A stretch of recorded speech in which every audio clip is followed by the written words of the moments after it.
Good morning and welcome to a new blog. আজকে বুঝতেই পারছো কোথায় এসে পড়েছি। কারা কারা এই জায়গাটা চিনে গেছো আমার ভিডিও দেখে দেখে আমাকে ডেফিনেটলি জানিও। তো পৌঁছে গেছি আদি হরিদাস মোদকে। আর এই জায়গাটা আমার এখন ফেভারিট হয়ে গেছে ধীরে ধীরে। মানে পুজোর সময়ও এসে খেয়েছিলাম, তার আগেও এসছিলাম মহালয়ার আগে, একটু একটু আগে। তো ওই 17-18 তারিখ করে আবার মহালয়ার দিনও এসছিলাম।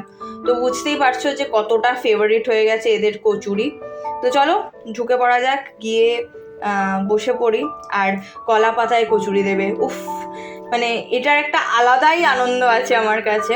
মানে সব জায়গায় ওই স্টিলের থালা কিরম করে ধোয় না জানি না বাবা, যাই হোক, কিন্তু এই যে কলা পাতায় কচুরি এবং ছোলার ডাল দেওয়া, সেটার একটা আলাদা আনন্দ আছে। কারণ তুমি খেয়ে ফেলে দিলে, মানে ডিসপোজেবলসের মতন, আলাদা করে আর ইউজ করার ব্যাপার নেই। তো তারপর আমি একটা কালাকাঁদ নিয়েছিলাম আর একটা গোলাপজাম নিয়েছিলাম।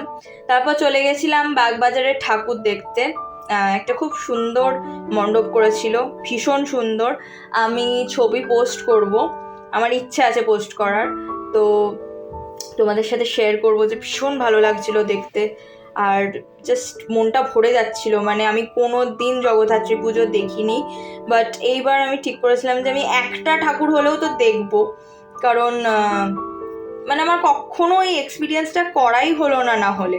অনেকেই আমি দেখি যে জগদ্ধাত্রী পুজোর ছবি পোস্ট করছে, ভিডিওস পোস্ট করছে, এবং বিভিন্ন জায়গায়, মানে কৃষ্ণনগরে বা চন্দননগরে এটা খুবই ফেমাস। বাট আমার যেহেতু কখনো যাওয়া হয়নি, তাই জন্য আমি ভাবলাম যে এবছর আমি অন্তত মায়ের মুখটা অ্যাটলিস্ট দর্শন করব। তো যাই হোক, সেই ইচ্ছে তো পূরণ হয়েছে। এখন ধরেছি বাড়ি ফেরার পথ, বুঝতেই পারছো। আর মনটা ভীষণ আনন্দিত হয়ে রয়েছে, মানে খুবই খুশি আজকে আমি, কারণ আমার মনের একটা ইচ্ছে পূরণ হয়েছে। আমি লাইফে ফার্স্ট টাইম জগদ্ধাত্রী পুজো দেখতে পারলাম। তো এরপরে বাড়ি যাবো, গিয়ে লাঞ্চ করবো, ব্যাস দ্যাটস অল। তবে খুব একটা খেতে পারবো না, কারণ অলরেডি খেয়ে এসছি। তো তারপরে এখানে চলে এসেছিলাম সন্ধ্যাবেলা আমার একজন বন্ধুর সাথে ডো অ্যাজ ইউ লাইকে।